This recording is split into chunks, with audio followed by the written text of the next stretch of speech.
Hello guys, sorry for being late. It's a long story. Actually, I just shifted the rest of the stuff that I didn't finish just to start a live stream right now because otherwise I would be late another half an hour. I don't know why I've decided to clear up my entire office. That was a silly idea. So, one of the parcels arrived, okay, which is a Raspberry Pi 8 gigs. It's waiting to be opened. Yeah, but first a story. Oh, I don't know where to start. I've ordered some stuff. No, I've ordered. I'm cooperating with Marta on the next project, and they were kind enough to send me stuff. I got tracking, and on the 26th of May, my delivery was updated via FedEx, and the FedEx said, "Hey, your stuff is in a van for delivery. That's gonna be sometime today." Okay, so I got excited. I was around. And that status stayed for 26. So on the 27th, I've asked about it and they said, "Oh, they're gonna chase it and let me know in 4 hours." So that didn't happen, and it's been 3 days, and I've messaged them again this morning about this very parcel. So they said, "Oh, sorry, we still working on it. We're gonna let you know." I said, "It would be nice to, if you dropped an email and said we're still working on it, so I wouldn't feel like I'm forgotten or something." So they said, "Okay, well, this is the contact email, this is the case person working on it." Like, okay, fair enough, I'm not going to be hard ass. And literally 10 minutes later, knocking on the door, a stranger in front of my house with a parcel. Now, I've recognized the shape of the parcel because, I knew what I'm expecting. And I thought that was the delivery guy. I was like, that was quick. But no, that was just some random guy who picked up my parcel from a middle of the street about 3 miles from my home. Yeah, like it was on the pavement. He picked it up yesterday. The parcel was opened, but no one took anything out, and left it there. I was like, what? The price value aside, like everything was there. My details was there in the parcel, obviously included. And like, how? What happened? So this kind person dropped it off for me. They went out of the way, even though it's a lockdown and stuff like that. I'm really, really grateful, and I was so shocked and pissed off that I was really surprised and thank him very much. And I should have given him some fuel money or something. I didn't think straight. Well, thank you very much, whoever you are. Thanks to you, the project will go ahead. But yeah, and to make things even, to add the insult to injury, they've sent me an invoice in post today, which I collected. So here you go. This is invoice for duty. To pay duty on the parcel they have not delivered. I want to strangle someone. Okay, and how is your day, guys? I know why you're here. You are here because, hey, one of us is upside down. Let me quickly fix that. Transform. That's better. You are here. But probably want to, not this one. I want to swap the cameras to make it more interesting. So just gonna do this one. Don't need to be that big, so I'm gonna just make myself smaller. And then I'm gonna go full screen on that. And swap the cameras around so you can see what I'm doing. There you have it. So, Raspberry Pi 4 8 gigs of RAM. It's, judging by the comments online, it's very controversial. People are like, why does it need this? I wish the team focused on something else, and so on and so on. I never seen such a moaning people around an option. It's clearly there's more than one person working on the products like this, and there is a hardware and software engineers, and I understand people getting upset about boot not being fixed, but that's a software issue, and I doubt the software guys are working on the hardware, so if you have a hardware division you might as well make them do something productive. And I think I know why 8 gig, even though probably not going to end up using the full 8 gig for anything. But if you check the mission of the Raspberry Pi Foundation, it says that they are looking to enable computing in areas that is not possible with the regular PCs, which means a desktop experience. For us, this is just automation tool. This is something that we use for fun. It's a toy, essentially. Let's not kid ourselves. But for many people that can't afford a decent computer, that could be their own desktop experience, especially when you're thinking about equipping classrooms and stuff like that. So having that 8 gigs of RAM helps you to actually run the desktop environment and open a couple of windows without choking poor old Raspberry. So that's one of the reasons I think they actually went ahead with 8 gig RAM. I don't think we're going to see 16 one until they're going to redesign something else to actually see the board benefiting from that 16. But I think this is the main reason why they've released the 8 gig. I'm really looking forward to the boot driver, the USB boot firmware, sorry, that will enable the boot over the USB without the SD card. But yeah, it was 1-day delivery, super fast, I'm super great. I'm obviously late to the party, lots of people are already posting on it. And it's not going to be pretty. It's never pretty with me. There you go, it's out. So, smells. So there you have it. First of all, before we're going to do anything, I'm just going to put a mark on it, so I would know this is the one. So this is a 8 gig version. There you go, it's 8 gig officially. And there's anything else apart from again, no stickers. Come on, just give me some stickers. I want a Raspberry Pi sticker. Annoying. And the usual instructions, just safety, health and safety, not needed. Requires 5 volts, 3 amps, no changes. No changes, it just says that there is 8 gig. Obviously they've released also beta for 64-bit support. There's some still problems so far from what I've read, but you will be able to use this on a board like this. And yeah, anything else? No changes here. So that's the board for you. Now we can take a look at the differences between on the PCB design, because there is a difference in the PCB design. Why I need so much RAM? Like I said, 8. If you look at the goals of Foundation for all of you that joined that here, they are enabling computer in poor areas, computing in poor areas, programming, training people. That's the goal. That's the motto of the Foundation. And if you're going to, you're not going to buy as a school in a rural areas in the poor countries, you're not going to buy fully equipped PCs. They're gonna go for cheapest options, and that makes it possible.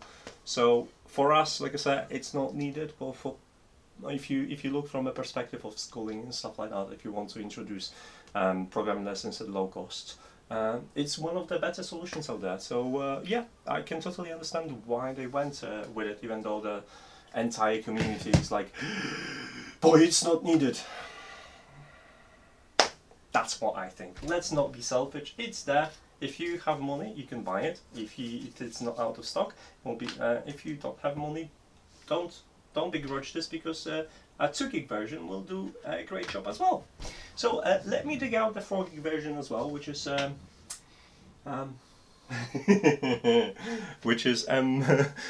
was cleaning today. I think it's in my box. Let's have a look. Oh, there is a board in here. This is a Raspberry Pi board. This is a Raspberry Pi 2. Come on, where's the Raspberry Pi 3? I can't. It's somewhere here. We're gonna check some cooling, and we try to measure the power draw from this. Where did I put? I swear, there is one here connected. I can't really drag it out, but I swear I just seen the Raspberry Pi 4 gigs somewhere in here, and it just vanished from my side.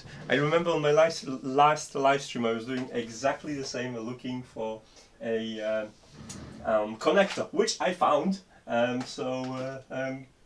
Give me 1 second. I think it's somewhere here.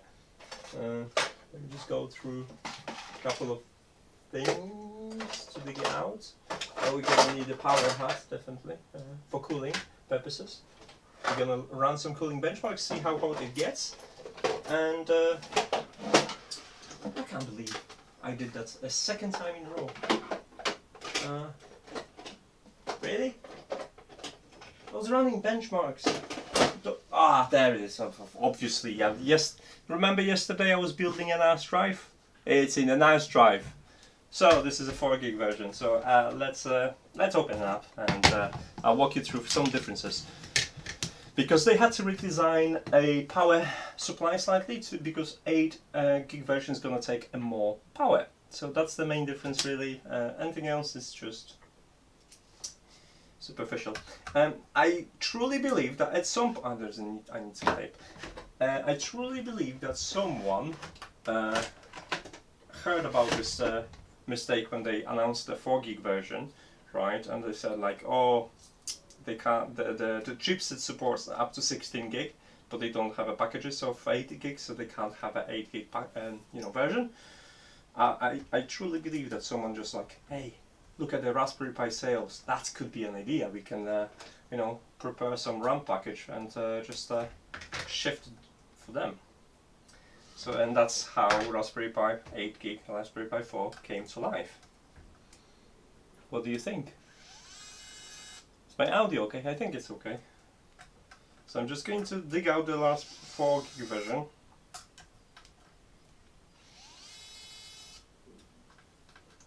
So how your day been so far? Like mine is full of events and waiting for parcels. I also got some couple of items from Amazon, mainly for this project as well. I have a really interesting write-up which I needed some sticks. I have a faster card for my new gimbal and extra cards for Raspberry Pi because I ran out of cards. So let me just put this one somewhere away so I can remember, and let me remove the Raspberry Pi from its place so we can actually take a look at all boards. I didn't buy Raspberry Pi 4 1 gig for reason because 2 gig was there, and then later on they discontinued the 1 gig version. So I'm not really that upset that I don't have it in my collection. I do have a 4 gig version that I could just mislabel and pretend, because I have 4 Raspberry Pi 4s, I could pretend it's, it's a 1 gig version. No one would notice until I would run some benchmarks. So almost done. Just going to unscrew the nylon standoffs. And the Raspberry Pi 4 will be available to me. I apologize, I should have done that earlier. So, if you got any questions, or like, what would you use Raspberry Pi 4 8 gig for? Apart from desktop. What do you think, guys?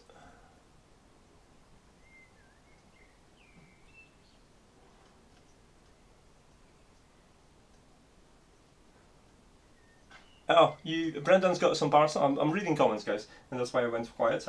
Congratulations on your parcels. I've got a couple of them. I've got some fish for my wife. So she loves fish and mussels, and that's delivered. And I've got a SD cards. I've got the blinds. We can also experiment with blinds because I'm gonna put some blinds in here. Yes, gonna be automatic blinds. And the cards and the Raspberry Pi. So all day I'm just accepting parcels, and I was filming in the garage because I messed up technically, and I had to refilm the intro for today's video. It's going to be probably later on because it's really gorgeous outside and I'm allowed 1 exercise a day still. Therefore I'm going to go and cycle, and because I've been using, where is it? See, that's why I never clean my place, because I can't find anything. Ah, there it is. Because I've been playing with this. Ta-da! It's brilliant. I have some really cool videos for you once the review is done. There's some good things and some bad things, but I'm really excited about it. Okay, so I've released the Raspberry Pi. Let's move this to the side. Let's make one more mess because I'm me. And we have now Raspberry Pi 2, 3 and 8. 2, 4 and 8, sorry. So there you have it. Now the differences they're gonna be in this area where there is a power supply. So these two are the same. So it's only this one that has the differences. So let's take a quick look, see if I can spot it. I've not really looked carefully on the provided documentation from the Raspberry Pi, but yeah, I see it already. Okay, so if you take a look in here, I hope it's gonna focus. Come on, give me some focus. Is it going to be difficult again? I'm gonna set it to manual, guys.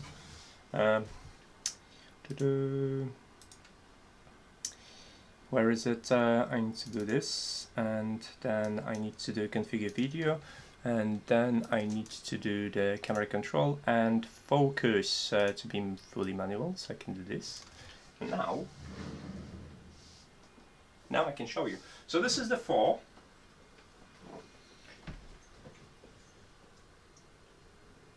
And watch this area here. So that part here has been redesigned on the new board. And this is the 8, and you have 3 different SMD components. Trying to keep it in like focus. So that's the main difference. That's 3 in here, and on the 4 you have just 1. Yeah. Okay. So on the back, I think they are very similar. Let's have a look. Quick investigation. Yeah, there are small changes in here as well, so we can just align this for you, bring it to focus. As you can see in here, there are some components that has been shifted around to enable a slightly bigger power and delivery. So that's the main differences between the boards. Right, now because I'm gonna just go back to the manual mode. No, because a Raspberry Pi with 8 gigs of RAM is going to take slightly more power, and obviously power was already an issue, or current was already an issue in terms of heating. Everyone speculates how hot it's going to run and how to cool it properly. So that I did prepare. I have this. We can put it through this cooler, which is ice cooling tower. I have this, which is a power board. We can obviously run it on just heat sinks, and where's the other solution? I have this, which is another cooling solution I got recently. So we have 1, 2, 3 heat sinks, 4 and stock 5 cooling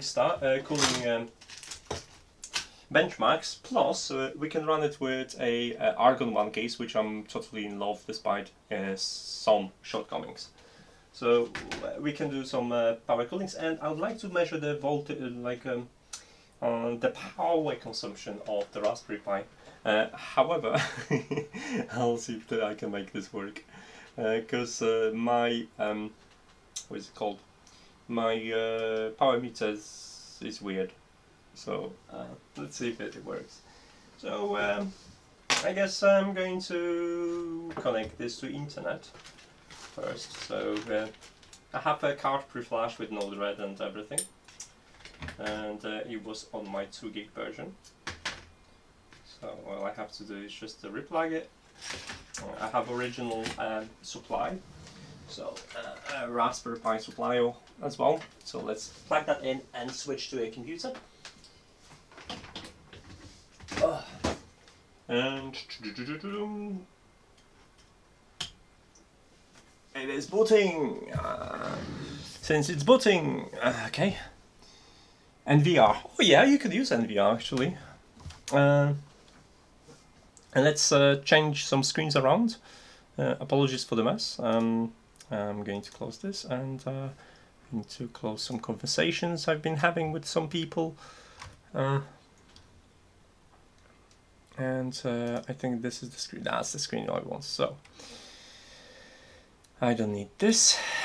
And what we need is first we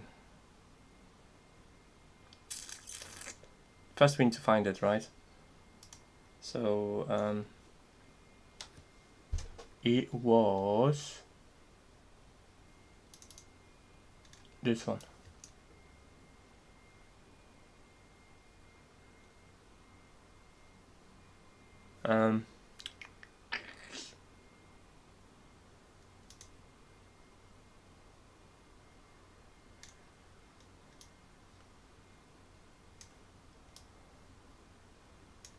Oh, okay. I need to double check the IP. Probably IP has changed, so that's all it is. And I need to just flip myself slightly, and I can talk to you.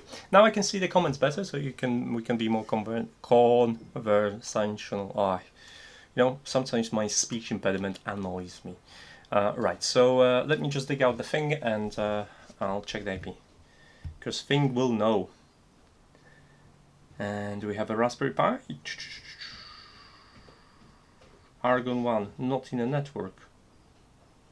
Why? I've connected it to the internet. Let me just investigate. Yeah, it's flashing, so it's connected. Why are you not in the network?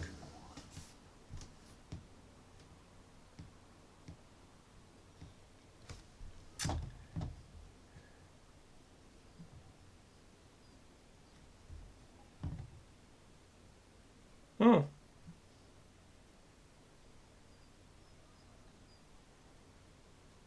It definitely should be in the network, okay.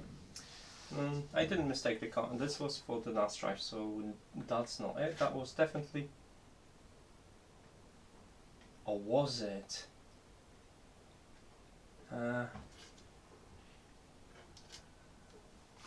Now I'm having second thoughts. No, I'm pretty sure that was this card. Okay, because we can fix that. So what am I gonna do? Just gonna check if it's still not connecting. No, so I'm just gonna quickly set up the card. And ooh, it feels slightly hot. It is hot today. Oh, hold on, there's another card in here. Maybe that was the discard. Or maybe that was... I don't know which card was it now. Oh god. Okay, we'll check the original card. I think that was this one. And we'll see if that was it. So... Don't fix my boot. Let's go. And let's examine. Okay, so yeah, this is definitely... So what we need to do, we need to add information about my Wi-Fi. So if you don't mind, I'm just gonna do it outside of the... so I'm gonna need an extra window.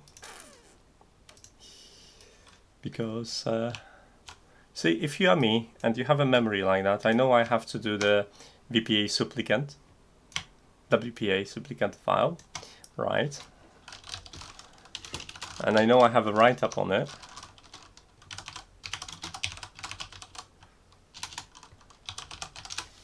And that's how I basically remember everything. I know where I saved it. That's the write-up I'm looking for. All I have to do is just go here, copy this, and open a new file. A new text document, WPA supplicant.conf.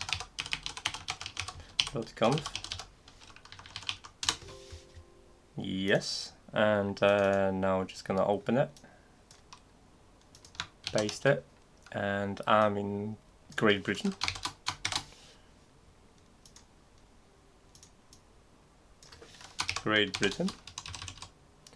And I'm just gonna move that aside now because it's not needed for you to know my credentials. Okay, it's off the screen, yeah.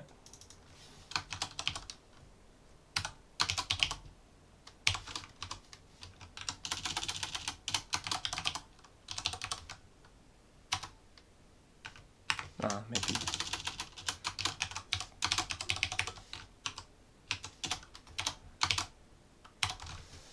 Okay. And now we're gonna just save this, close this, and we should be ready to boot.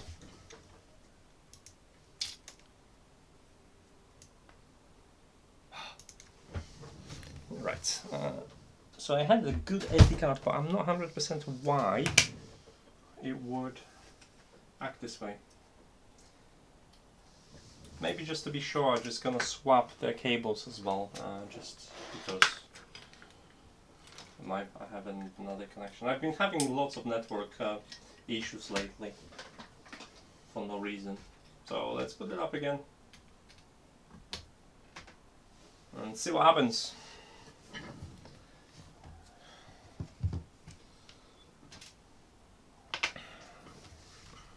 Hopefully in a moment I'm going to have this connected. Let's go to my trusty thing.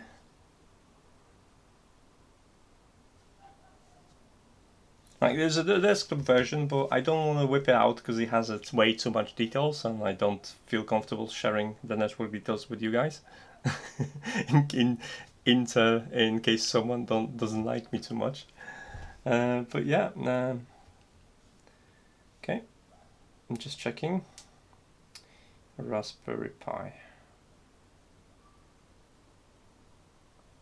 Okay, we have a winner. 173. So this is this one. Not delete. Edit, and we're just gonna bump it by 10. Save it, and we should be ready to go. Yes, we are. Okay. Now, quick Google search.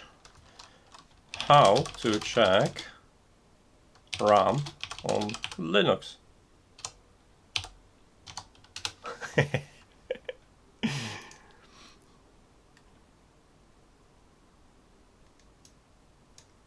Will that show me a total RAM? Oh, those were Red Hat there. Maybe RAM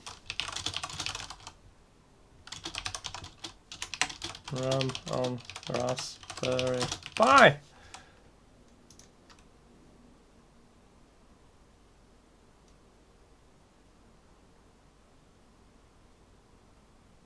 Oh, come on, seriously? Just a simple command? No? Anyone? No? Do I really have to go to the desktop?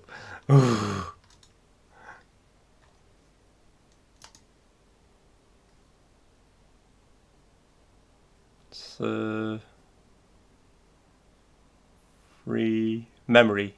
Okay, that's free H. Is that what's gonna happen? Let's have a look. I'm not a Linux person.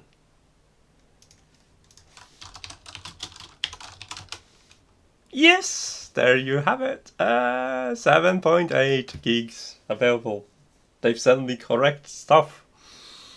Okay, so now that we know that it's working, let's log into it to Raspberry Pi and to 7.3 and then Nodle. I need to start the Nodle. I've not started the Nodle, sorry. No, it's not set to start automatically. Start. Okay. And in a second we'll have a Nodle dashboard with CPU and temperatures. I'll see how it's running. It's quite hot in here. I should probably check the temperature inside. So let me just pull up my home automation. So it is 26 degrees right now. It is hot. It's beautiful weather. Come on. Any problems? No. So. Oh, there's a typo here. No one says anything about the typo. There we have it. Okay. So this is the stuff I do to check the what is it called? Dashboard. Let's go to dashboard temperatures, and so in a second it should display. Oh, don't do it again. I've been using Brave browser for some time now, and sometimes you're having problems displaying content on dashboard for some reason. I think something's missing right now in terms of some sort of plugins, and yeah, I was hanging. So unfortunately we have to go with the Chrome. So let's open this in Chrome. Where's my Chrome window? I'll investigate it later. UI. So there you have it. Okay, that's quite a strain on the processor right now. I'm just loading this up, and we're back to normal. So temperatures right now are 51 degrees, so that's without any cooling, and it's with this temperature I'm fully expecting it to thermal throttle. So let's give it a quick nudge. Where is my... there it is. So I'll just close the session, open a new one, and we're going to test the temperature using a benchmark.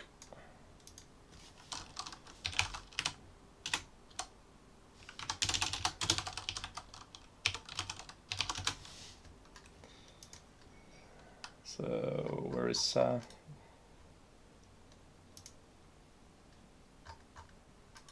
come on.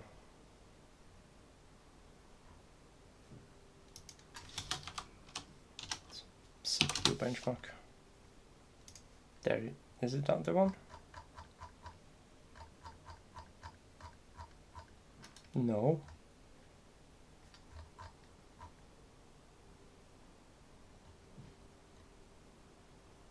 Why have a different results? It was a first results yesterday when I was checking. I thought I'm not going to. Okay. I know how to find it because I wrote about this. So let's go to a cooling.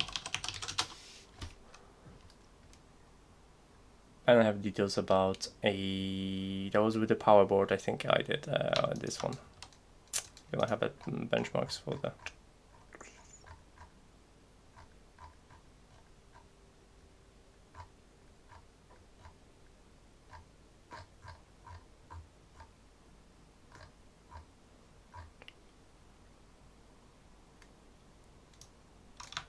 Okay, now I can find it.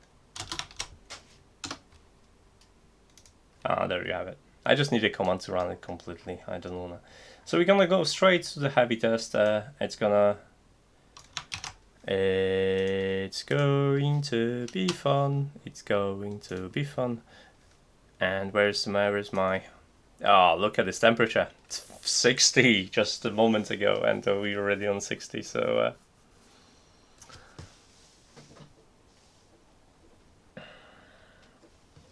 We'll see how high it will go before throttling, because right now, because it's temperature, it's quite high in here. I'm gonna forgive it if it's gonna thermal throttle. So that's the plan. So what we've got 69, so it's almost 70 degrees within literally a minute. 70. And that's not overclocked yet. I might overclock it later as well, just for the kicks.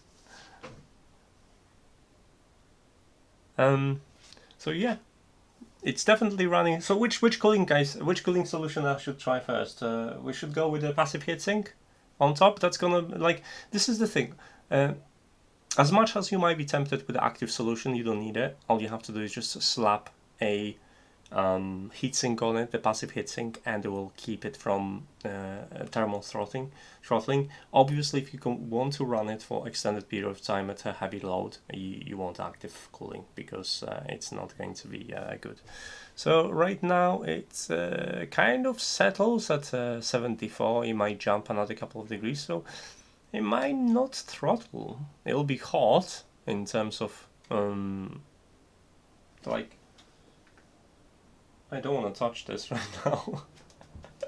But I can hear the 77. What was it, 80 degrees when it was started to throttle?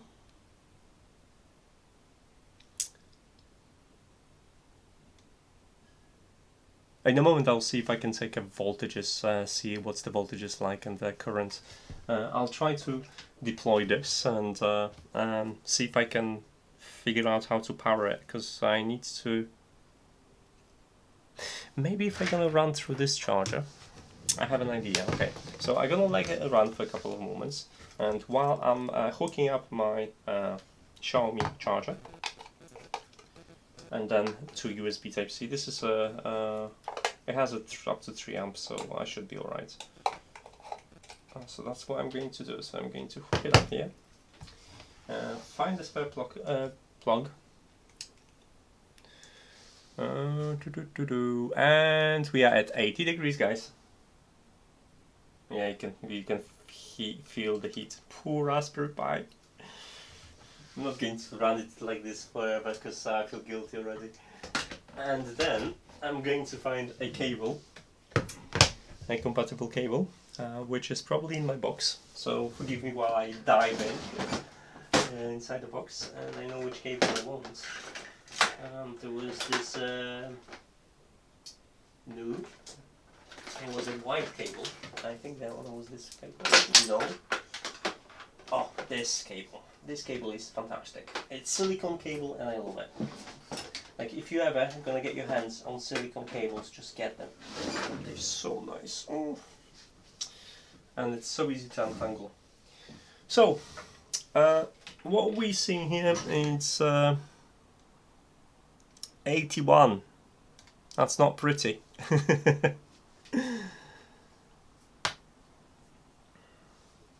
If I remember, I could cast this data to Bluetooth. See if I can get in the meantime. I just run a little slightly more, see what's gonna happen in here. So the cores are still not throttled, but the temperature is quite high, 83. So that's running quite hot. It is hot. Like I remember, like the ambient temperature was much lower on Raspberry Pi with 4 gigs when I was running the temperature benchmark, but it didn't go over 80 that much. It was 81, 82. That's all. And this one has a tendency to see. This is still like a coronavirus curve in the UK. It's still going up.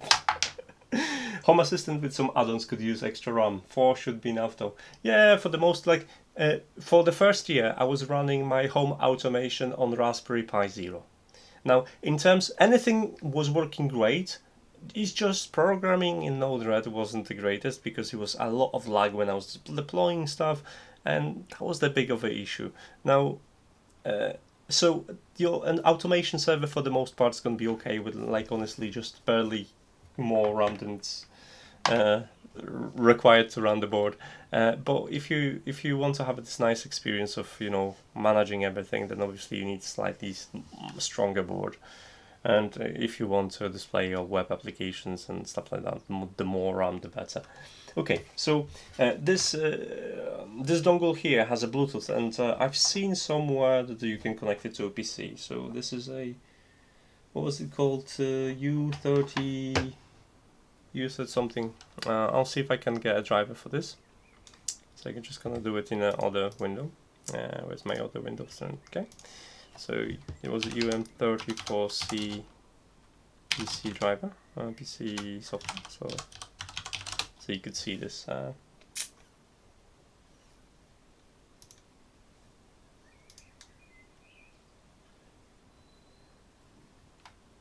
UM34C PC software. It's probably some dodgy software. Just checking Bluetooth protocol. Can I have it on PC, please? I've seen it somewhere. Someone has had a screenshot on it, and let me just switch back. Sorry. Where is my? This window. So what temperature wise? Okay, so we're staying at 83. So this is the top of the temperature. It's kind of leveled out. This is where we're gonna stay. Yeah, it is feels hot. So we can right now we can terminate this. I'm just going to stop and let it cool down. So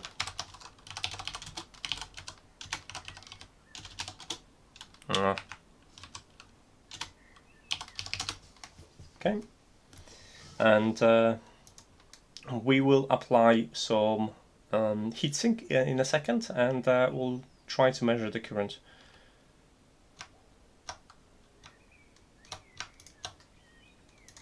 Oh, there's something on. I found this. So basically, oh, this is for the Linux. Can I have something for Windows? Yeah, so that's not it.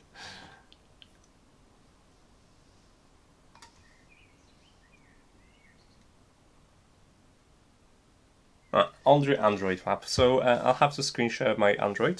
So let's do that way. So where is my cable? There it is. And let's connect to this.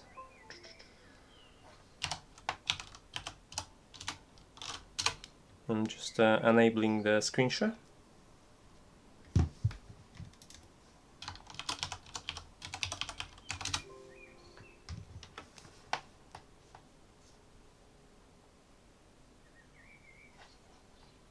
Oh, don't tell me I don't have it installed. Of course I don't have it installed. So I'm just quickly gonna install it, and then you can see the voltages being drawn. And the Raspberry Pi is off, so I'm just going to disconnect it from power. Oh, it's still hot. It is still hot.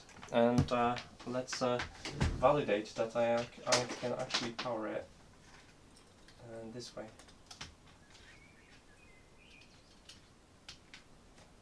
Okay.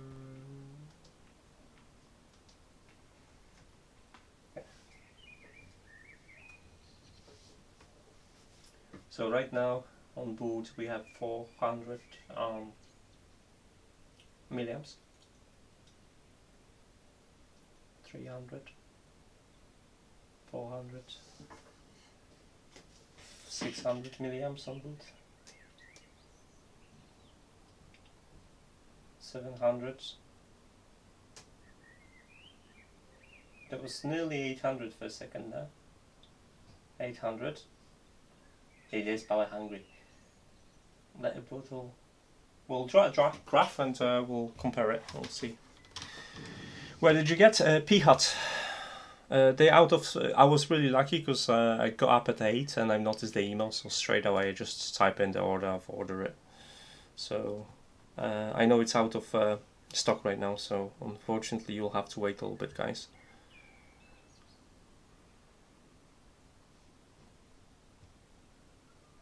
Okay, I'm almost ready. Over the screen, allow. Okay, all right. I should be happy to share the screen right now. So let's take a look.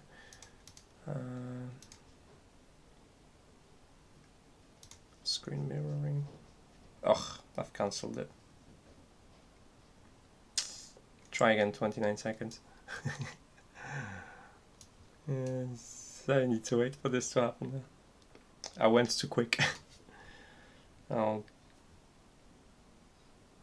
dismiss some notifications.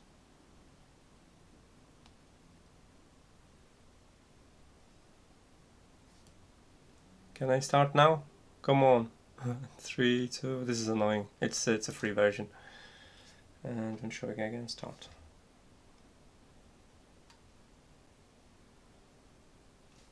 Connect. Okay, so we have my screen, and let me just detach it and put it on the here.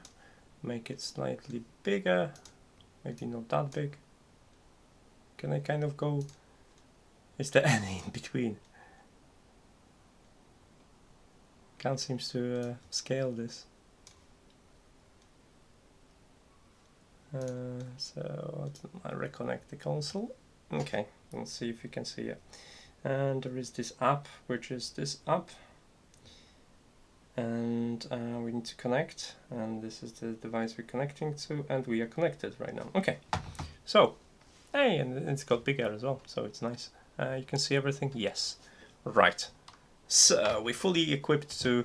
So the power right now settled about 500. So I'm going to apply one of the heat sinks. Heat sinks.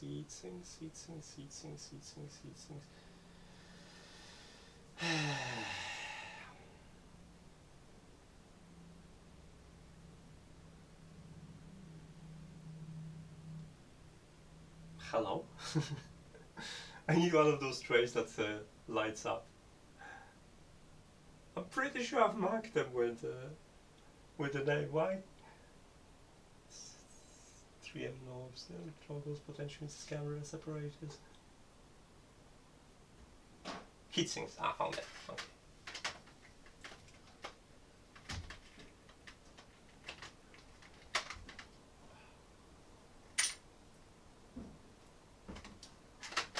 So I'm just going to apply one of the passive heatsinks.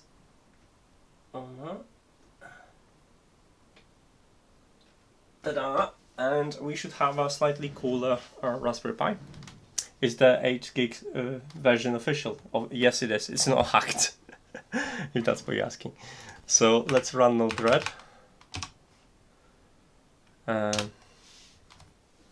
Okay, so we could reconnect and see what's the temperature like. So we had, going back, we had the temperatures of 51 with a without a heatsink, and we had up to 18 in the stress test. So let's see what's gonna happen. Right now the temperature might drop about 2 or 3 degrees, let's say. Maybe not. let's yeah, give it a moment for the heatsink to heat up and start transfer. Like I said, it is. Sorry, it's my finger. Come on. We'll see if it's the temperature is gonna drop a little bit. Maybe not, but it's definitely gonna start helping when we start to run the benchmarks on it, and then we're gonna pick one of the coolers. So, and it's gonna be interesting to see the power draws on this. So right now we have it's steady at 530 milliamps.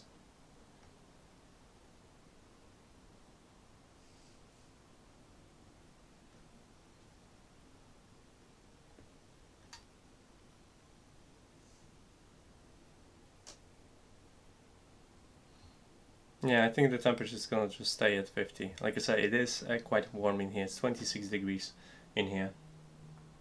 And the PC heating up doesn't help. Yeah, I think we're just gonna heat it with a benchmark now. So I'm just going to close this and open the benchmark, and again I'm just gonna start the same benchmarks as previously. And it's going up. The gauges, they update every 10 seconds, temperature updates every 10 seconds as well, so. And we're off to the races. So the temperature is gonna go up at first, but I think it's gonna keep under 80 this time around. Not 100% sure. It looks slightly flatter, but that may change. I remember it was shooting off quite rapidly at first.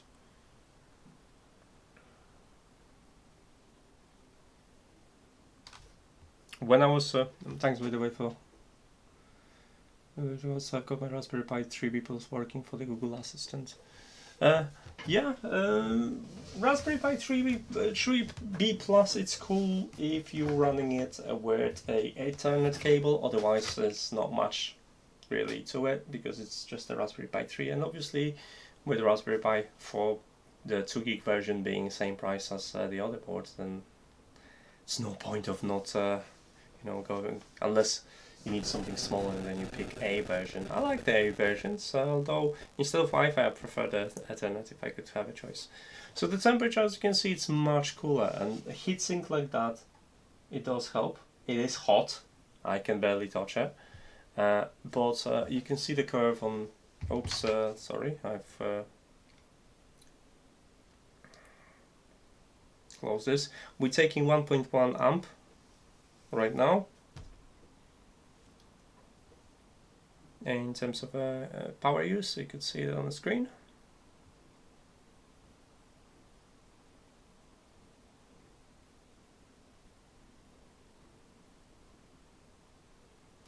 And I think the temperature is going to settle just a couple of degrees less than before. It's not going to be a huge impact, but I think we're not going to get up to 80.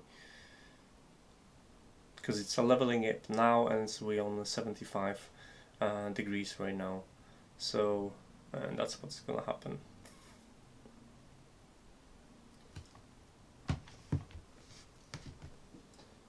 In a moment I'm just going to run this one just to see.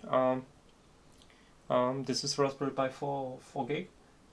Just to kind of see what it's going to take in terms of current and what it's going to be like in terms of temperature. And I expect this to be slightly low in temperature.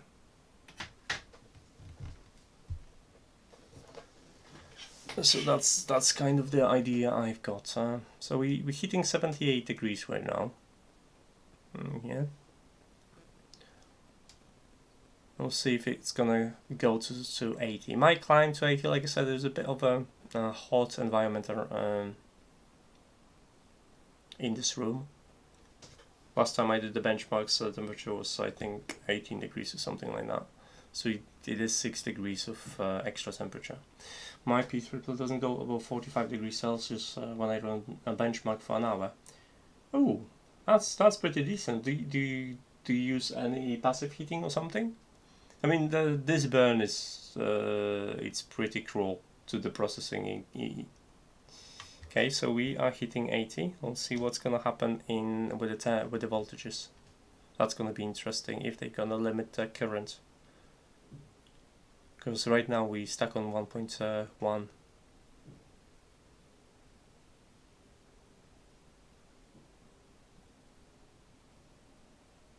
I mean, ideally you want to obviously run it as cool as possible, just because this is the way to go. This is what keeps your boards running much longer. But yeah, anything up to 60 is fair game, really. It doesn't matter for electronics. This is the temperature it feels comfortable with anyway.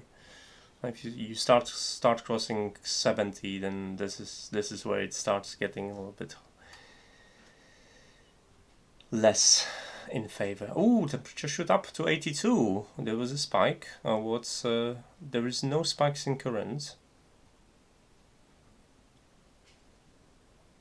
So it looks like a heatsink doesn't really help right now. I think, like I said, it is ambient temperatures being slightly bigger, and I think that's the reason for it. If the temperature, like previously when I was doing a benchmarks, it didn't climb over 80 with the heatsink. But it doesn't look like it's throttling, it's not lowering the current in consumption, so the cores are still operating at maximum.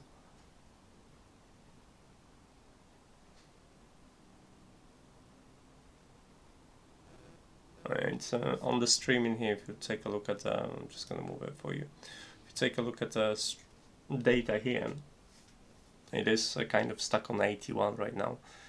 I don't see the changes in the current, which kind of show me this is the peak efficiency for the cooling right now. 82 right now, it's climbing up. So there is a very small difference. I think we climbed to 85 last time, or 84 for sure. So there is 2 degrees, I'd say, maybe difference right now, but that's all. I have 2 RPs, but I don't know what to use it for. I don't make a stupid project just to make a project. You are wrong. Make a stupid project just to make a project, because you will learn a lot. Like, I've made a lot of projects that didn't end up on the website, but I've learned something. When I failed with a project, I've learned why I failed as well, and it gave me a drive to explore something and do it. If you do something, you can always dismantle a project, providing you don't have to cut off an interface. But even if it's a stupid project, just do it, because you're gonna learn something and that knowledge stays with you. So it's worth doing just for kicks, honestly. That's how I learn, at least. If you're a person that learns through practicing something, then it's the best thing, even if the project is pointless. Now, I have this idea that my roller blinds, they're not going to respond to time constraints. I want to use arithmetics to calculate the position of the sun during different days, and based on the angle between the sunset and the face of my window, then lower the blinds. So it will only lower the blinds during the summer months, when the angle of sun is basically going into the window. It's a stupid assumption. It's a stupid idea in terms of, like, yeah, no one's gonna care about this, but I'm just going to do it anyway, because I'm gonna remind myself a lot about maths and how I used to do things, which I'm missing. But yeah, just go for it. Okay, I think we're done with this benchmark. It stays on 82, so I assume this is a peak temperature right now. Put a bigger heatsink on it from the old thing, and a computer fan on top, and always have a copper plate and memory chip. And yeah, I mean, the heatsinks do work. Like I said, it's not reaching 84, so you have a couple of degrees in, and helps to cool out the chip, but it's hot right now in here, so I'm not going to take it against it. All right, let's end this.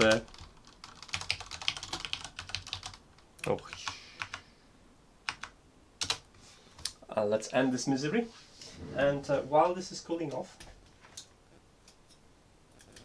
we're gonna just quickly take the peek at power.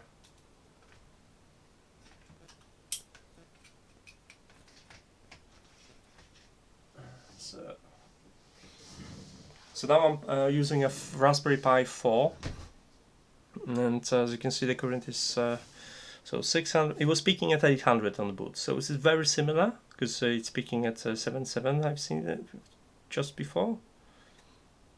and it was running at 500 something, wasn't it? So I'm just observing as it loads. I probably will have to check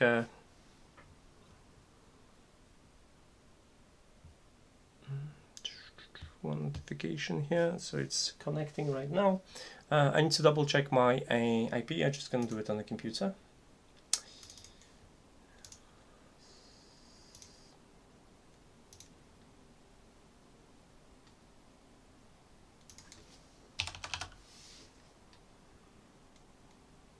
It's on 27 right now. So we need to go to settings and 27, save.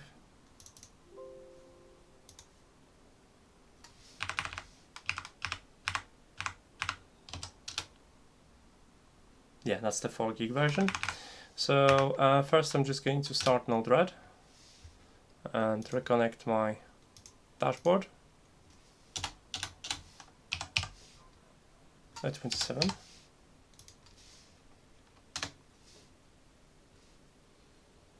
Okay, let it settle, and we should have a similar. The temperature is 51. This one has 42 right now. I might still change the temperature, so there is a big difference right now on boot, because I remember by the time I loaded Node-RED, it was at 51. So there are 2 additional heatsinks that here that might tiny little bit aid this, but I don't think that's much of a difference. So there is a difference there. The current is 500. Sorry, let me get current up for you. So this is the current right now. How it uses, it's kind of settled on the same level. So let's try to crank things up. The temperature is rising slightly, but it's not going to be 51. It's going to stay maybe on 45. So there is a difference between 2 versions in terms of running at idle. It's going to run hotter at idle. I'm just going to give it another 2 minutes before this.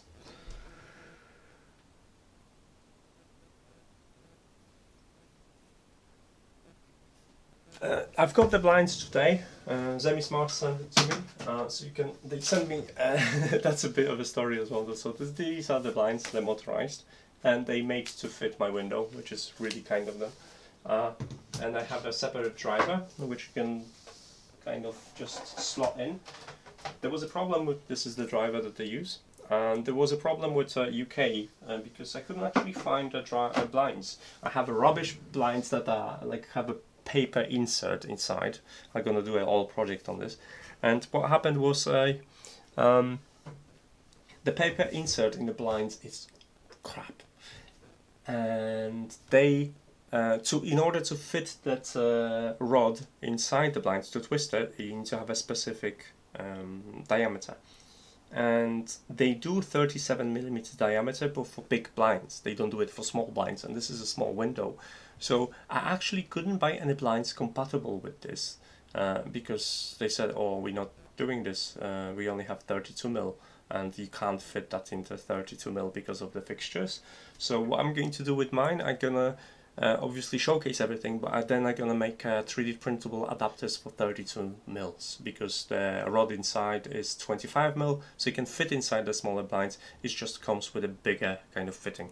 That's the plan for it as well, and the blinds are quite nice actually. So I'm quite happy that those are the blinds that got dropped in the middle of T-side. Oh, okay. So what's the temperature like? 48. So actually the difference isn't that bad. It warms up slightly slower. It's the same heatsink. Sorry, this is same heatsink. There's 2 extra heatsinks, but they won't have that much of it. So it's only a couple of degrees. So I wouldn't really, 49. Okay, so it's about 2 degrees in here, a difference between right now 80 gig version. The power consumption is very similar, so there's not much difference. So let's crank it up and see what's happened. So I just need to reconnect this,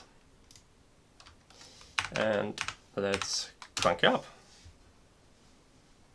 and see if I can bring the temperature to 82 degrees. If yes, then I don't feel bad, and they both boards perform very similarly, which means the cooling performance is going to be very similar with other solutions. If I'm going to have a lower temperature on the Raspberry Pi 4 with 4 gigs of RAM, that means that the cooling solution is going to be different and they're going to be responding differently. That's my theory, that's my guess. And why I want to have a blind, because sunset is directly here. So when I'm sitting in here in the evenings, I just get laser sharp sun rays inside my pupils, and I'm blind and I can't see the colors. What else I have lined up? So I'm gonna be talking definitely about the blinds. I'm gonna be talking about this thing. I have a massive write-up on 3D printers which I cannot finish. Ooh, there's one more thing that Zemismart sent me, and this is cool. Right, those are LED panels. They're gonna go on the wall. I show you how they look like. I'm gonna send you a couple of links in a second. So the panels itself, I'm like, yeah, okay, but I have a really cool project based on this. So this is how the panel looks like. You can control it from the app, you can control it via Bluetooth, and they have a microphone controller, which means you can synchronize them with the sound. Now, looking at the current consumption just on the screen, I can see that it draws 700, so the current consumption is much lower. Remember, we were 1.1 on the Raspberry Pi, and let's open this again. So the current consumption on the benchmarks, it's much lower.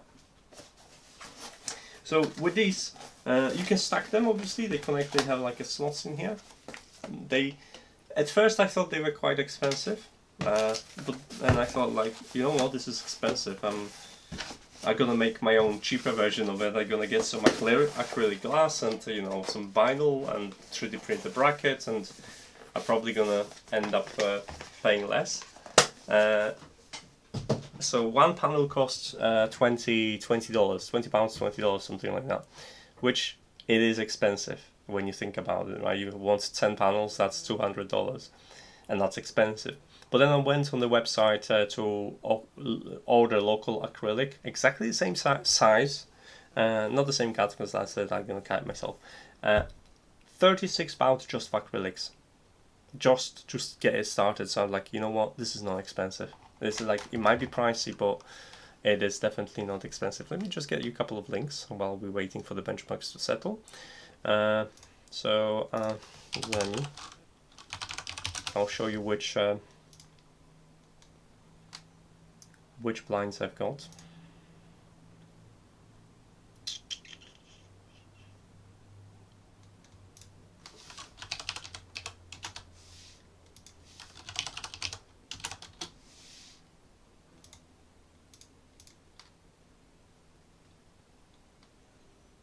Okay, so this is the blinds exactly I have. The motor obviously comes with a remote. It works with Google, Amazon. It works through your app, and this one is Wi-Fi, and you can probably hack it as well with Nodle. That's something I'm gonna do at some point. It's $48, which is really reasonable, and good guys. I've worked with them a couple of times on different things, so I do trust them. And the panel lights.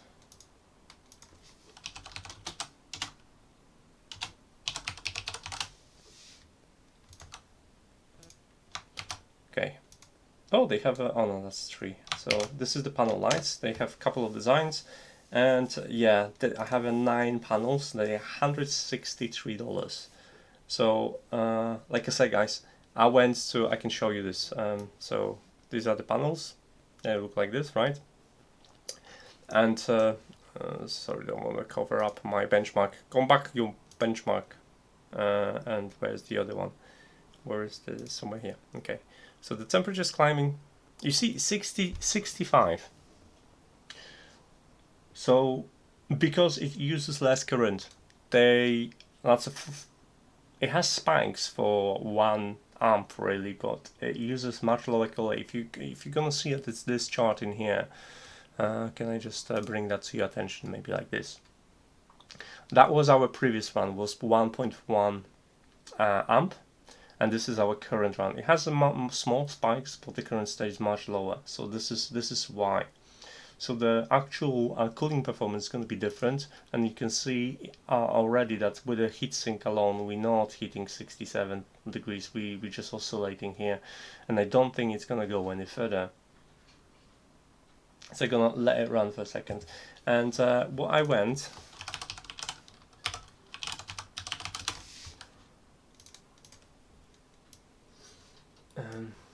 So I went before to, I've ordered through this website before, so I kind of know what I'm doing. So if you go to sheet plastic and you want like a semi-transparent one, which is colored cast acrylic, I think. There you go. And then those triangles are 21 millimeters by I think 29. So this is the square I would need to have to the color doesn't matter, they're all the same color in terms of, and yeah, polish edges no, and recalculate thickness 3 millimeters, quantity 1, is it okay? Huh? Am I doing it correctly?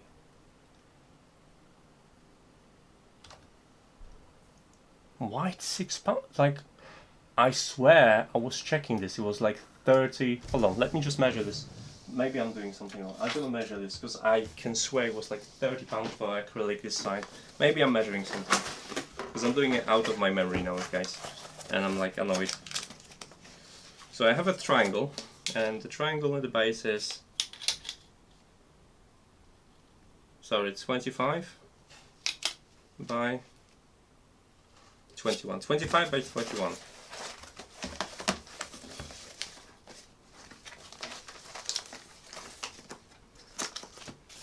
Okay.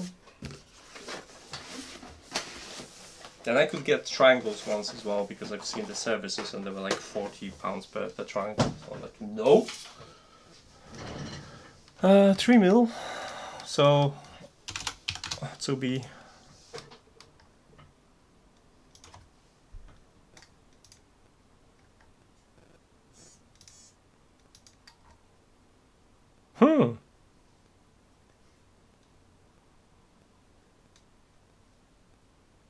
That's translucent, isn't it?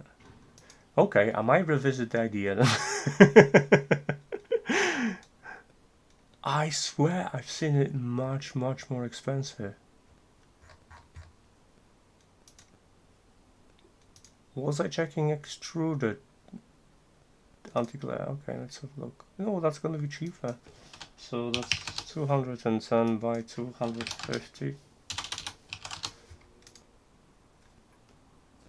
Okay, I'm definitely gonna need to revisit now. Sorry about it. Okay, going back to the benchmarks, you can see that it's not much change. We stuck on the same temperature, so we can try some cooling solutions. So that runs much less current in a benchmark. So let's get rid of this. Temperature, we settle at 65, and that's it. 64, 65, and it's not going anywhere. Oh, wrong thing.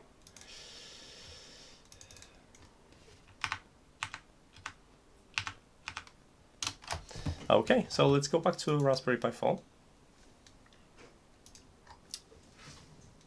and see what's the 8 gig version, and let's put some cooling solution on it.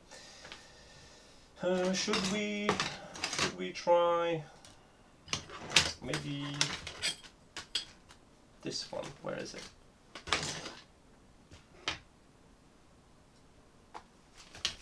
I have such a big mess on this one. Maybe we should try this one. So we need to remove the heatsink. Will it touch? No, you want a silicone pad. So I'm just gonna steal the silicone pad, apply it, steal the other silicone pad, apply it on the memory. Okay. Now we're going to slap this on top, like so. And we can use some standoffs to secure it. So I'm just going to use standoffs because they're easier to remove.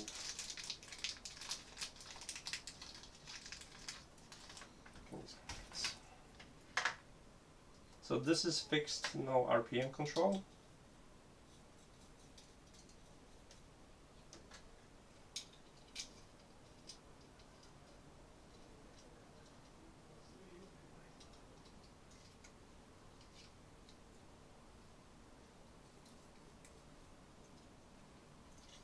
And create a little bit of tension to press the bottom of against the silicone pads.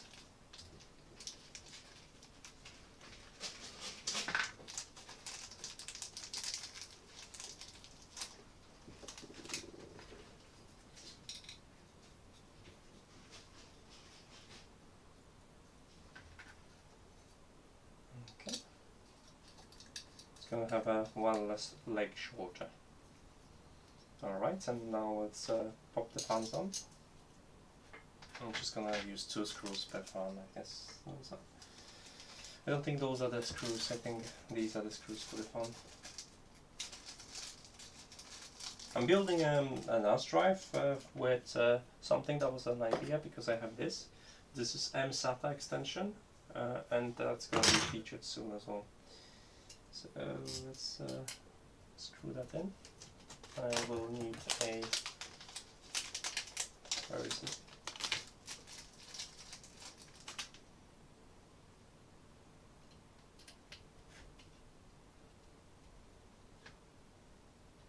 I'm just going to use 2 per the fan.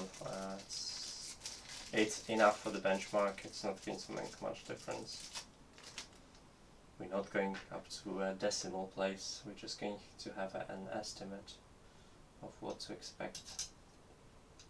So the whole top case is made of aluminum, so it's good for in terms of thermal performance. And you have 2 fans, just fixed RPMs. You can modify it if you add a transistor, like I did in here for this one. There's a transistor, and I can have a PWM controller. So, and let's screw in the second one.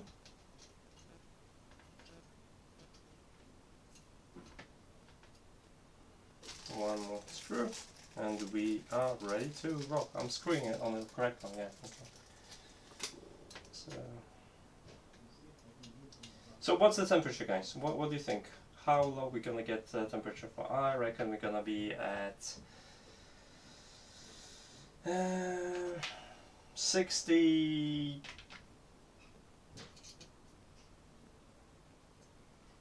64. I think we're gonna be 64. Now I'm gonna be a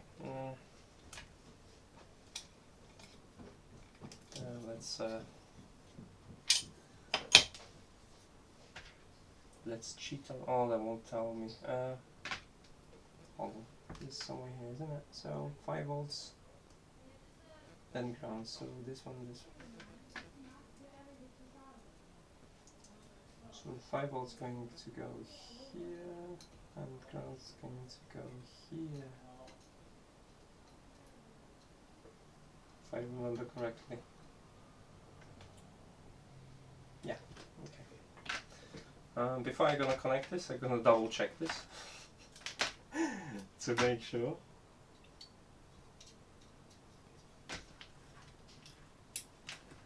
Okay, so let me just double check the pinout. Unless you've got a pinout opened. I'm gonna need this. So, GPIO raspberry.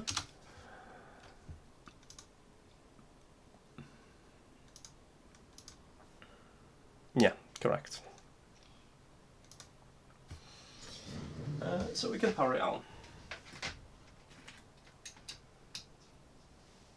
The fans are spinning, and let's see what's the temperature. I reckon it's going to be 64 degrees. Oh, it's getting hot in here. I'm going to blame Raspberry Pi.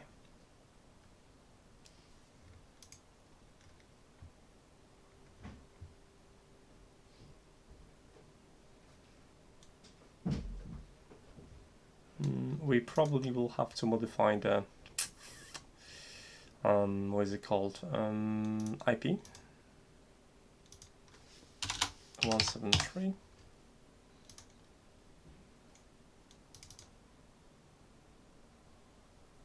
No? Okay, I'm just going to check with my thing. Risk. Oh no, it connected, it's fine.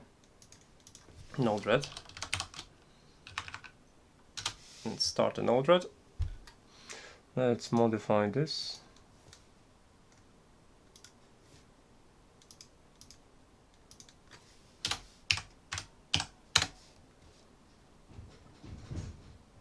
And we have a temperature ready. Okay, so the idle 34, nice. Remember we started with 50. Current consumption is going to be obviously the same. And maybe slightly more because there are two fans attached to 5-volt rail. But yeah, it's 600 versus 500 if you remember that correctly. So we have a 100 milliamps extra for the fans just to spin. I can't hear the fans, so the fans are absolutely silent. They're spinning at 100%. Okay, so yeah, temperature is gonna stay here. So you have 34. So actually, I reckon it's gonna be 55 degrees. Let's test it. Let's run the benchmark.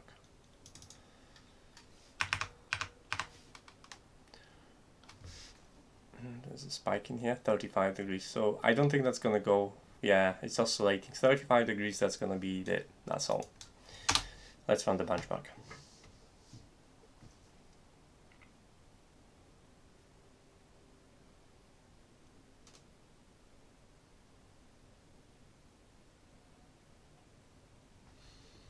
And where is my screen for power consumption? We can make it smaller. So we back to 1.1, a little bit even more, 1.2 because 100 extra milliamps for the fans. The temperature rise is very small right now, so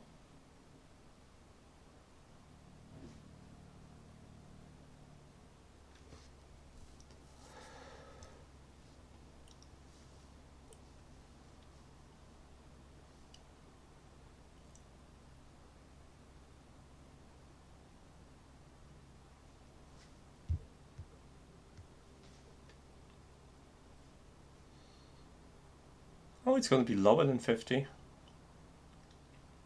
Yeah, it stays at 42 already, it's flattening out. So this is a quite decent case for cooling. I can feel the radiator on that case being warm to touch.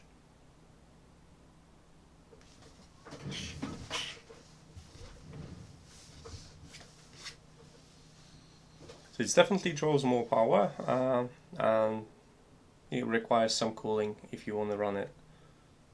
And the heatsink isn't enough. You need to have some active cooling deployed. So that's the plan.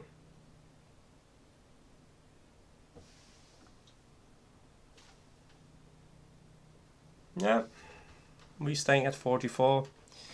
I reckon 45, maybe 47 tops. That's nice. That's a good cooling performance actually from the heater. Because remember we were at 85. So you have 40 degrees on the in terms of a cooling performance. And like I said, it is hot here. It is 26 degrees inside. We have a really hot day.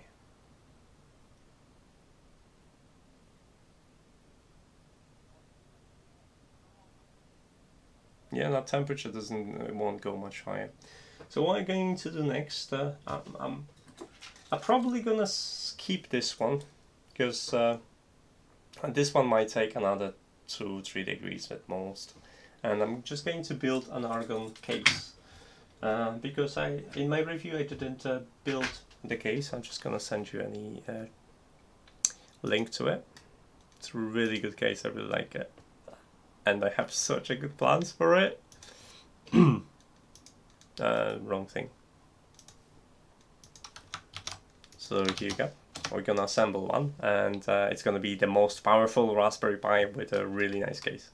That's the plan. Let's go back to my... Excuse me, I have a tickly throat. Okay, better. So let that run. Also from New Gadgets, I have this. Look at that. I don't know if you can see it. No, I don't want it. This is Amazon Show 8-inch, and I'm really stoked for some stuff. So I'm really excited. I'm gonna write an article about this because there is a couple of things I did not expect for completely different reasons, and I'm gonna give it a glowing recommendation with some conditions. Okay, so temperature is rising to 48. Will it stay there? Or? So I think it's right now the heating, it's been spread across the heatsink, and the heatsink is having a problem with dissipating that heat.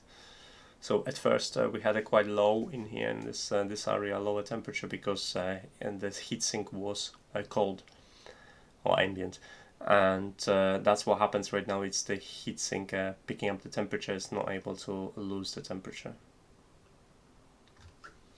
So my initial plan of my initial shot of 54 might be very close to the truth, because if you let it run a little bit longer, it might stay on around 50, I think, looking by the way the graph looks. It's gonna be oscillating somewhere here. Where's the power draw again? It's probably didn't change much. Yeah, it's steady. Steady 1.2. So we have extra 100 milliamps just because of the fans connected. Yeah, we reached 50.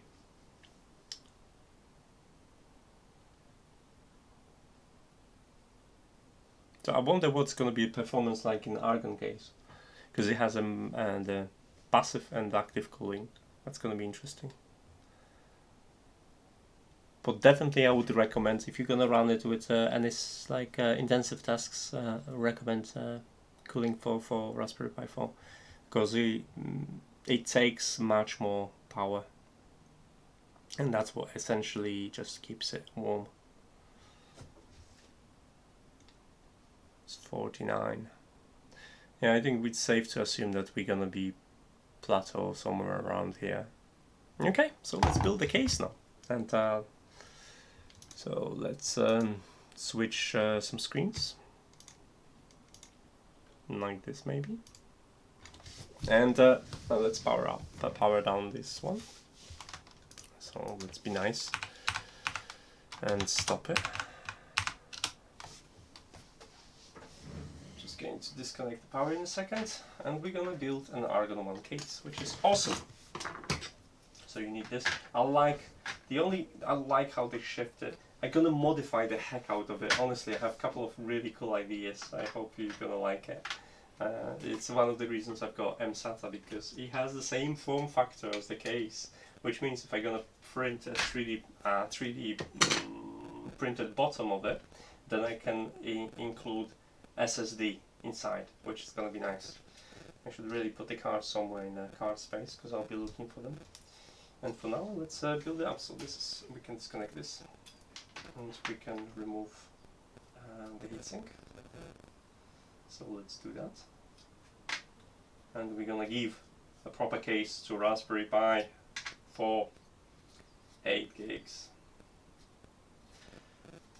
So are you guys, did you expect the cooling to be like this, the heating to be like this, or was it a surprise for you? What do you think? Okay, so Argon case has a couple of things. If you've not read the review, I strongly recommend. First of all, you have a infrared receiver and diopter transceiver. So you can use it with a remote, which is nice. Now you have heating blocks, cooling blocks in here, which is going to be connecting the CPU and the memory. There's a GPIO header which has been translated to this, and thanks to this board everything's been moved to the back, so all you have to do is remove the SD card, plug that in, just be gentle, right? Not too hard, like this, and then just slot the Raspberry Pi. I already have a silicon pose. Slot the Raspberry Pi into a GPIO header. Just make sure the pins are aligned. And then when you do that, you will see that you have yourself an I/O at the back. Now I/O has to be screwed in. There's no alignment here, so I need to use tweezers to adjust this. It should be pushed slightly more. The case is made of aluminum, which will act as a heatsink.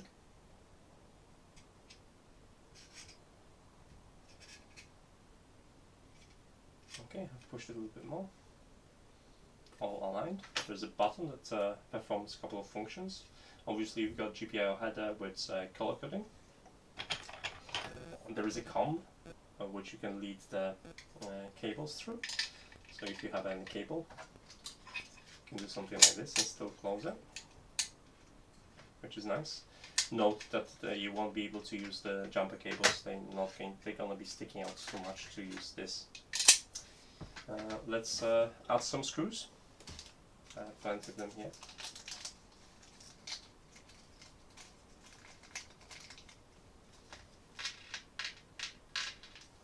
So the screws are going to go here, here, here, here, and here, because these ones are used for the case to be screwed in. So I use my screwdriver, and let's drive some screws.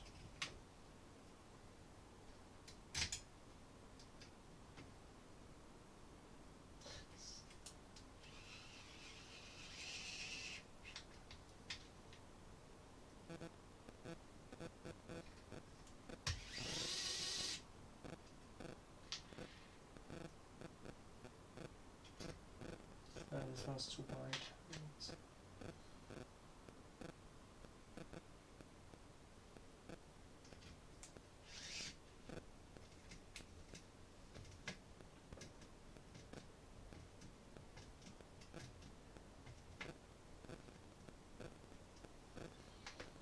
Okay, and one here.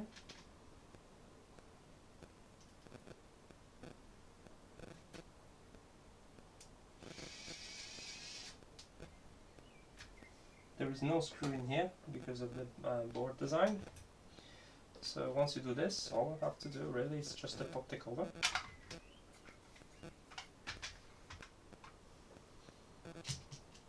And use 4 screws to secure this, which are probably the longer ones from here.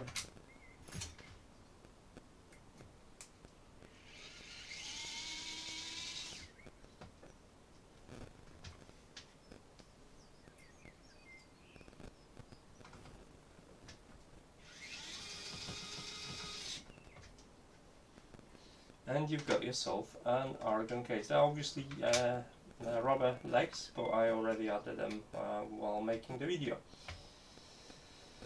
So assembly is that simple, and the look is super satisfying.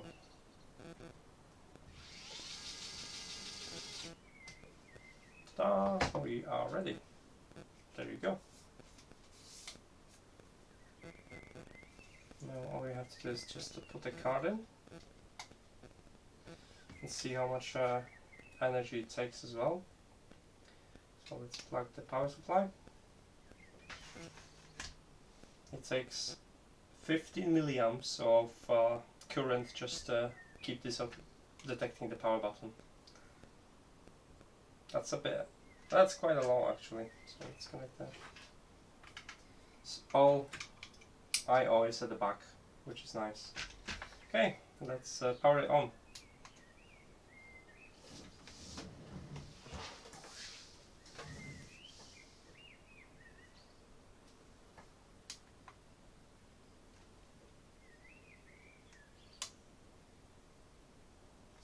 why are we not powering on?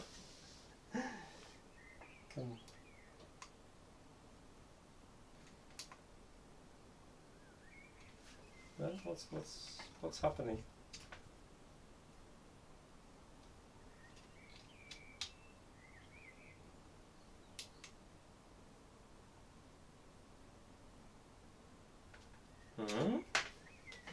Okay.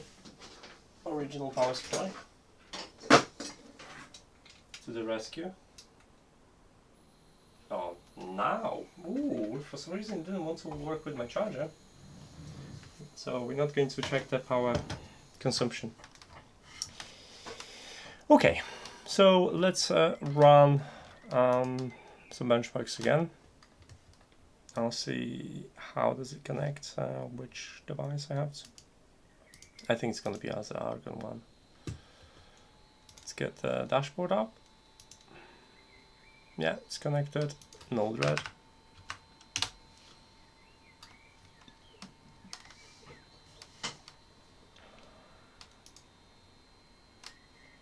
Okay, so that's connected. Now, there is a script that we can decide how we want to run the fan. And let me just get that information. Did I have it in my review?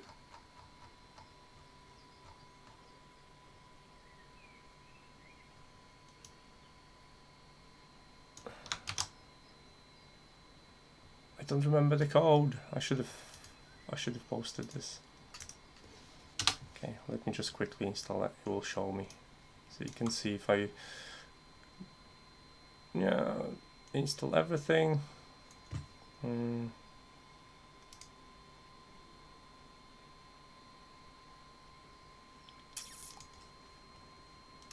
Okay, so it's completed. Shortcuts created. Now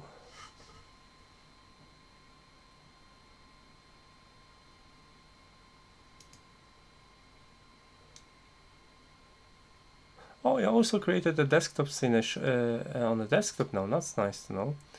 But there was a command that you could run to control the speed, and why don't I can't see it anymore. It would end with the control panel, and I don't see that commands in here. It would say to run. Okay, let's say oh no, I have a manual. I'm just gonna quickly check a manual if there's a link there. Argon 1 config, that's the one. Couldn't remember. It's so simple. Okay, so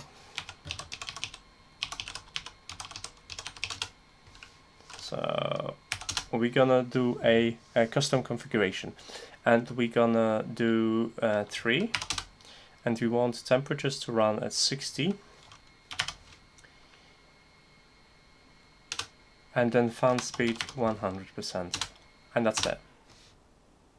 So unless the temperature is above 60, it's gonna be absolutely silent, and it's keeping it cool. So right now it's 36. That's a good cooling. I think it's the same case when the cooling performance of this is right now, because the case it's cold, so it has a really good cooling performance. But if we're gonna give a couple of more moments, that's gonna crank up a little bit. So let's lay it around for a bit, and then we're gonna make a final test, and I'll end this misery, and I will make a proper article about this tomorrow. And I'll go cycling, because I've not moved today outside, and it's beautiful, and I've been sitting at home all day waiting for everything to happen. So yeah, temperature is climbing up right now, so I'm totally expecting this to go to about 40, maybe 45, once it's gonna take all the heat from the case.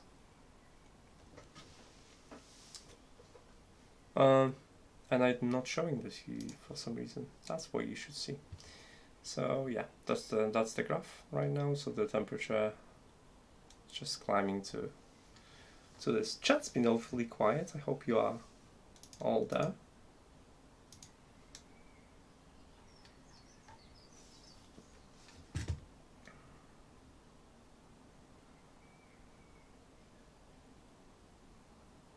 Yeah, just remember the fan isn't running right now, it's just a case absorbing the heat. That's all it is.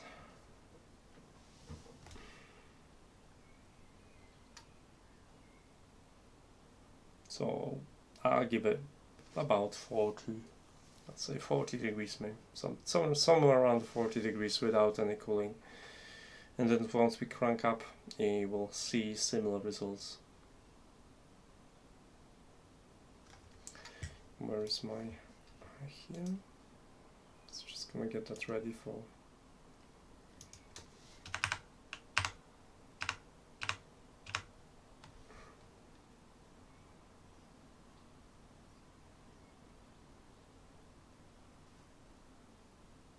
Yeah, that's gonna stay below 40. Okay, so let's push some power through. The moment we hit 60, the fan will turn on at 100%. So the top temperature is going to be 60, I guess, because it's going to start cooling really rapidly.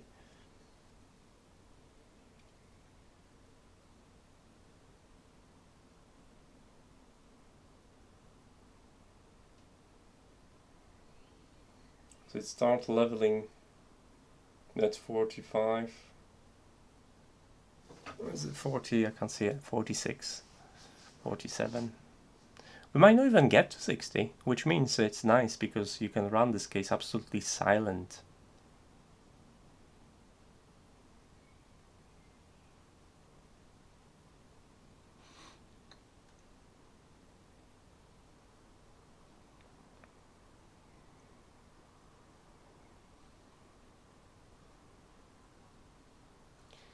I don't think we're gonna reach 60, which means this case would be silent, and if you want to cool it further, if you enable the fan, it would knock a couple of degrees. Because right now what it's gonna do, it's gonna transfer all that heat to aluminum, and once that's done, then the temperature will kind of settle.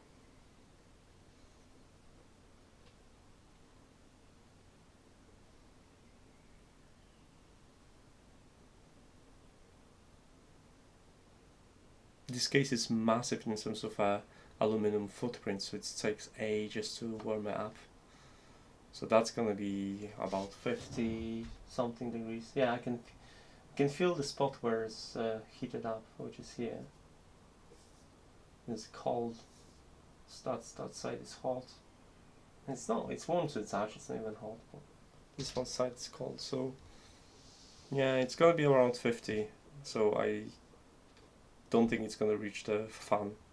So what I can do, I can open new and just do the config.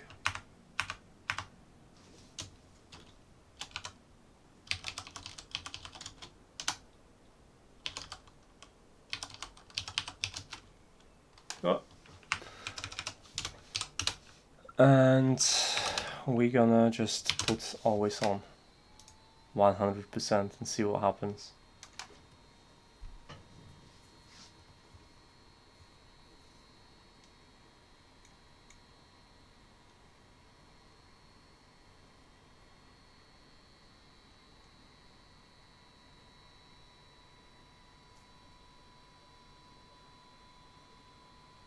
It's gonna take a couple of moments before we actually gonna see the difference. Yeah, because the temperature is quite hot in here, so the difference between ambient and the aluminum isn't that much.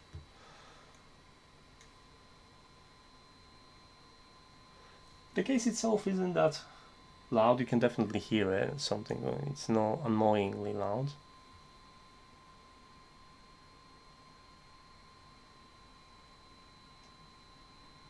It doesn't look like it's helping much, to be honest.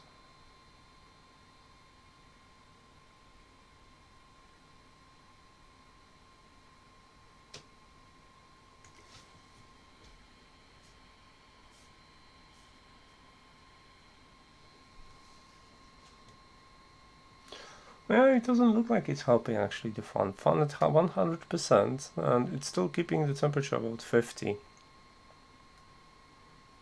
I think this is because how big the case is, so this fan would have to shift quite a bit of air through its surface to cool it down.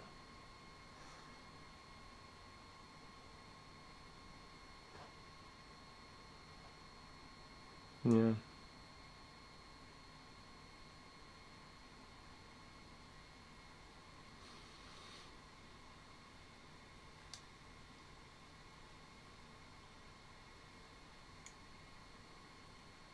Yeah, I think that's going to stay this way. Alright. Okay, well, that's one powerful case, this Aragon. I'm really looking forward to modding this.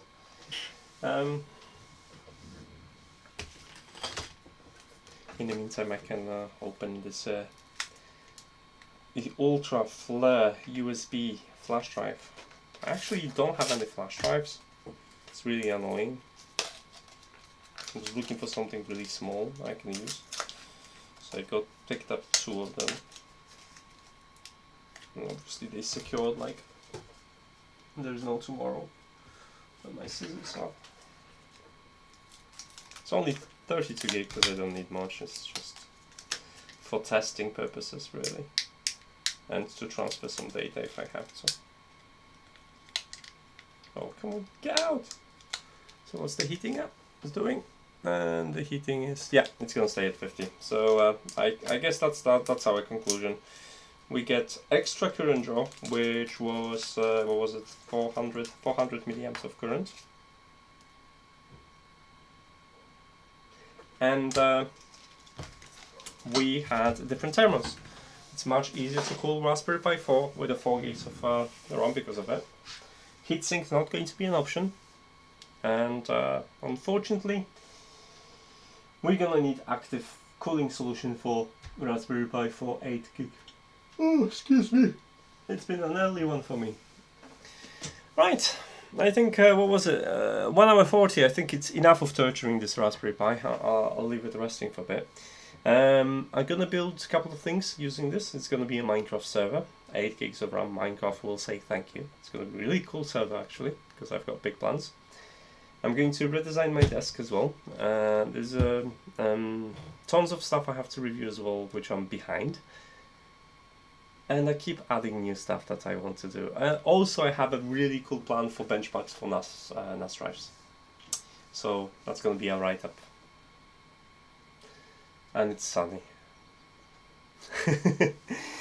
Alright guys, let me know if you come up with something I can test, and I'll do that in my spare time. As for now, I'm gonna leave you to your own devices. Hopefully you didn't get entirely bored. Let me know if you have any plans with the Raspberry Pi 4 8 gigs, if you're planning to get it or you're completely happy with 4 2 gig version. There's nothing wrong with being happy with 4 2 gig version, it's just one more option for us to choose. And I'm definitely gonna post more results tomorrow, once I'm gonna do some screenshots and proper methodology, and hopefully it's gonna be a little bit cooler in here so I could compare my results with the previous results. That's my plan for the next 24 hours. It's gonna be a busy one, and later on I'm gonna edit a video with something cool, which I don't if I have enough time. Alright, thanks for your company. I really appreciate your company. It's more fun when you're around. Colin, I hope to see you soon, and hopefully the hackspace will open, because my 3D printing article is waiting for the Ender 3 without modification. Alright, it's been a pleasure. I'll finally finish the cleaning up, and I'll put the Raspberry Pi out of misery. Yeah, it's 50 degrees, it's not going anywhere, so I'm just going to sudo power off. Good night. Nice. Alright. Take care, stay safe, and get some nice projects going with whatever Raspberry Pi or microcontrollers you have. And definitely gonna hear from me very, very soon. Bye!